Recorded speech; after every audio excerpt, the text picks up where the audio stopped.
पुरुषोत्तम भगवान की जय। पुरुषोत्तम महीने के अंतिम 5 दिन आ गए हैं। एकादशी से लेकर अमावस तक इन 5 दिनों में 5 काम और 5 चीजों का दान आपका भाग्य बदल सकता है, सौभाग्य में वृद्धि करेगा, रोग दोष कष्ट कर्ज पीड़ा से मुक्ति देगा और सदा सर्वदा खुशियां देगा। जैसा कि आप जानते होंगे, पुरुषोत्तम महीना हमें 3 साल बाद प्राप्त होता है और उसमें पूरे महीने कई प्रिय श्रोताजन अलग अलग नियम लेते हैं, परंतु किसी कारण से अगर आप पूरे महीने नहीं कर पाते हैं तो अंतिम 5 दिनों का खूब लाभ उठाएं। कल ही मैं शास्त्रों में पढ़ रही थी, जिसमें से पुरुषोत्तम महत्व में लिखा गया है कि इन 5 दिवसीय पूजा करने से बहुत अधिक सौभाग्य बढ़ता है। कई लोग पंचरात्रि 5 दिवस व्रत करते हैं, परंतु व्रत उपवास नहीं भी कर पाते हैं। 5 दिनों में कुछ पंच कार्य जरूर कीजिए। सबसे पहले बात कर लेते हैं तिथियों की।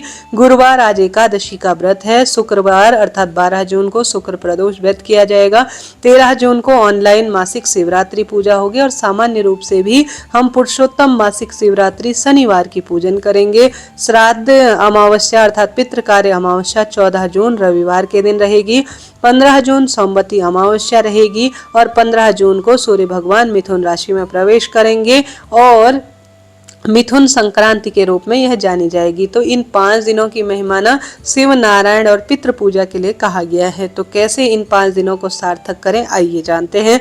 सबसे पहले जान लेते हैं 5 अंतिम दिनों के दान के बारे में। अगर आप अभी तक 5 श्रेष्ठ दिनों के दान नियम को कर लेते हैं तो भाग्य प्रबल होता है और इन श्रेष्ठ तिथि में किया गया दान भाग्य बदलने के लिए है। सबसे पहले 25वें दिन अर्थात एकादशी के दिन सुहाग सामग्री का कम ज्यादा जितना भी हो दान करने का प्रयत्न करें। दान अगर आपने कर लिया है तो आप अन्य चीजें भी दान कर सकते हैं अपनी क्षमता शक्ति सामर्थ्य अनुसार। यह नहीं कर पाते हैं तो सामर्थ्य अनुसार दान करें। 26वें दिन गौमुखी माला का दान करने का प्रावधान है। 27वें दिन वस्त्र का दान करने का प्रावधान है। 28वें दिन माला या 33 फूल के दान को किसी मंदिर में कर आए।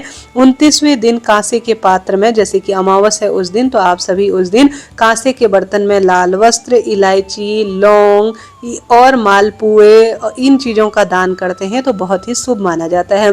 देखिए, ये तो शास्त्रों में लिखी गई जानकारी है। अगर आपसे संभव हो लिस्ट आपके समक्ष प्रस्तुत की है, इनमें से दान करें, नहीं तो अपनी क्षमता शक्ति सामर्थ्य अनुसार पितृ प्रसन्नता के लिए, देव प्रसन्नता के लिए दान पुण्य करें। अब बात कर लेते हैं दीपदान की। जैसे अंतिम 5 दिनों में स्नान, ध्यान, दीपदान और प्रभु पूजा से अनंत गुना लाभ देखा गया है। तो आप पूरे महीने कुछ कार्य नहीं कर पाए हैं तो श्रेष्ठ रूप में 5 दीपकों का दान ब्रह्म मुहूर्त में जगना, जैसे कि 4:05 से सुबह 5 बजे तक आप उठें, ओम नमो भगवते वासुदेवाय श्री शिवाय नमस्तुभ्यम महामंत्र का जप करते हुए गंगा जल तुलसी की लकड़ी को नहाने के पानी में घुमाकर आप स्नान करें। अगर इतनी जल्दी नहीं उठा जाता तो आप सूर्य उदय से पहले तो जग जाइए। उसके बाद आप नियमित रूप से, जैसे कि आप एकादशी को छोड़कर अन्य दिनों में तुलसी में कच्चा दूध और जल जरूर सिंचित करें। इससे पितृदोष से मुक्ति होती है और वैभव धन संपदा में वृद्धि देखी गई है। यह कार्य आप जरूर करें। उसके बाद आप सभी सूर्य भगवान को नियमित रूप से लाल फूल डालकर इन 5 दिनों में जल दान करें। इसके बाद सरल विधि से इन उपायों को आप करने का प्रयत्न करें। जैसा कि गुरुजी बताते हैं, इन अंतिम 5 दिनों में बहुत अधिक महत्वता है शिव नारायण की पूजा का।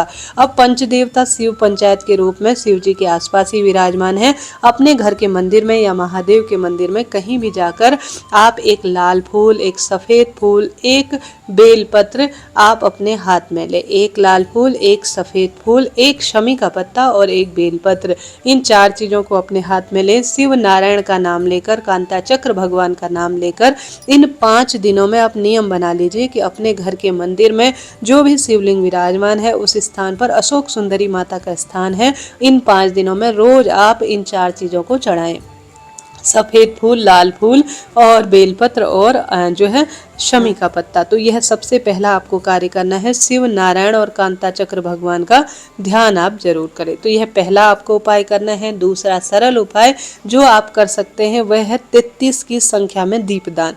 चाहे तो एकादशी से लेकर अमावस तक कभी भी कर सकते हैं। अब 33 बत्ती का एक दीपक कैसे बनाया जाता है कमेंट्स में पिन है, नहीं तो एक प्लेट लीजिए, प्लेट में आप 33 अलग अलग बत्ती रखें, उनमें घी या तिल के तेल का प्रयोग कर एक चुटकी काला तिल डालें। उसके बाद ओम नमो भगवते वासुदेवाय श्री शिवाय नमस्तुभ्यम महामंत्र का जाप करते हुए उन 33 दीपकों में थोड़ा रोली चंदन समर्पित करें। पहला दीपक अपने घर के मंदिर में, दूसरा अपने घर की रसोई में, तीसरा तुलसी माँ में, फिर चौथा द्वार पर, आखिरी अपने छत की बालकनी या कहीं भी आकाश में रहने वाले देवी देवताओं के निमित्त 33 कोटि देवी देवताओं के निमित्त यह दीपक दान करें।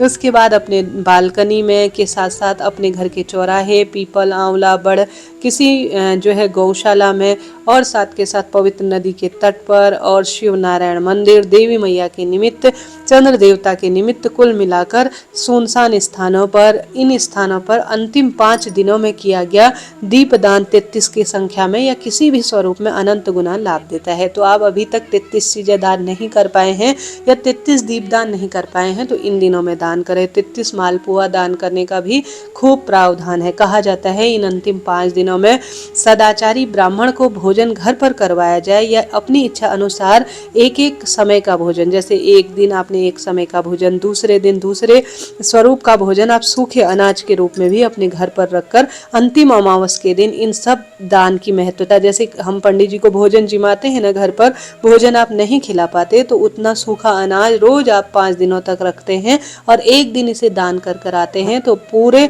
5 दिनों में घर पर ब्राह्मण भोज कराने का सुख मिलता है। शास्त्रों में कल मैंने पढ़ा कि काला तिल एक कटोरी में रखकर दान करने का भी बहुत महत्व है। तो इन कार्यों को करें। इन अंतिम 5 दिनों पर तुलसी की काष्ठ का हवन अपने घर पर करना लाभदायक देता है। पार्थिव शिवलिंग, मिट्टी का शिवलिंग, हालांकि गुरुजी बताएंगे, ऑनलाइन आप कीजिएगा, मैं भी बताऊंगी कैसे करना है। ऐसे में आप सभी पार्थिव शिवलिंग पूजा इन अंतिम पंचम दिवस में घर पर करते हैं। आंवला, बड़, पीपल, बेलपत्र, इन वृक्षों की मिट्टी लाकर या किसी भी स्वरूप में घर पर, तो इसके अनंत गुना लाभ है। आप 33 दीप दान नहीं कर सकते तो अंतिम 5 दिनों में 5 दीपक दान तो करें। सबसे पहला, जैसा मैंने आपको बताया, घर के द्वार पर, घर की रसोई, घर के मंदिर, घर की तुलसी और आकाश की तरफ घर की बालकनी। इन 5 दीपकों का दान इन 5 दिनों में नियम से बनाएं। घर के मंदिर में तुलसी की सूखी लकड़ी को आप बनाकर सुंदर तरीके से तुलसी लकड़ी दीपदान घर पर करें। कहा जाता है तुलसी काष्ठ दीपदान जिसने अपने घर के मंदिर में कर लिया, समझ लीजिए उसने सौभाग्य में वृद्धि कर ली। इसके साथ साथ तुलसी की लकड़ी को घिसकर हरी चंदन अपने घर पर बनाया जाए तो इसके लाभ है।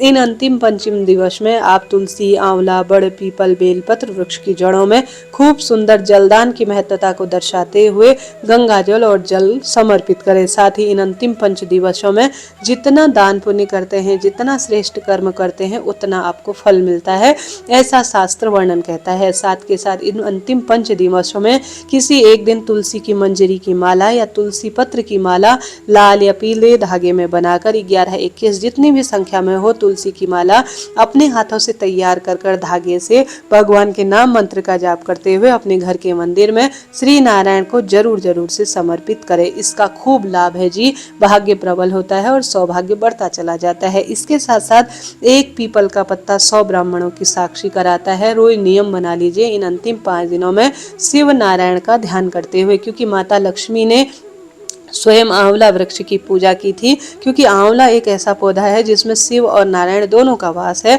तो एक जल का लोटा लीजिए, सरल तरीके से जल के लोटे में तुलसी की पत्ती या तुलसी का चूर्ण, नहीं आंवले का चूर्ण, क्षमा करें, आंवले का चूर्ण या आंवले की पत्ती, आप सभी को सरल तरीके से रखना है अपने जल के लोटे में। और कनेर का फूल रखना है, थोड़ा काला तिल रखना है, ठीक है। एक पीपल का पत्ता, आंवले का जो पत्ता है वह है, या चूर्ण या तिल के साथ, कनेर के फूल के साथ शिव नारायण का ध्यान कर शिवलिंग पर चढ़ाया जाए तो इसके अनंत गुना लाभ है। और इन पंचम दिनों की पूजा इन 5 दिनों में इन 5 श्रेष्ठ कार्यों को करने से पूर्ण हो जाती है। तो किसी न किसी तरह से जलदान करें, अन्नदान करें, वस्त्र दान करें, भगवत चिंतन करें, नाम जाप करें, सुंदर श्रेष्ठ कथाओं का श्रवण करें और ज्यादा से ज्यादा प्रभु चिंतन करें, शिव नारायण की एक साथ पूजा करें, नक्त व्रत करते हैं अर्थात शाम को भोजन इत्यादि कर पूरा दिन फलाहार रहते हैं तो यह पूरे महीने के व्रत उपवास का पूरा फल दे देता है। तो इस तरह से मैंने आपको जानकारी दी। जरा सा भी वीडियो उपयोगी रहती हो तो राधे राधे लिखे। अखंड दीप भी अपने घर के मंदिर में दीप दान के रूप में आप पूरे 5 दिनों में प्रज्वलित कर सकते हैं। हवन कर सकते हैं, सत्यनारायण व्रत कथा अंतिम 5 दिनों में करवा सकते हैं। अपने घर पर पंडित जी को बुलाकर पार्थिव शिवलिंग पूजा कराने का भी अपना एक लाभ है। हरे कृष्णा, राधे राधे जी। चैनल को सब्सक्राइब करें विशेष जानकारी के लिए।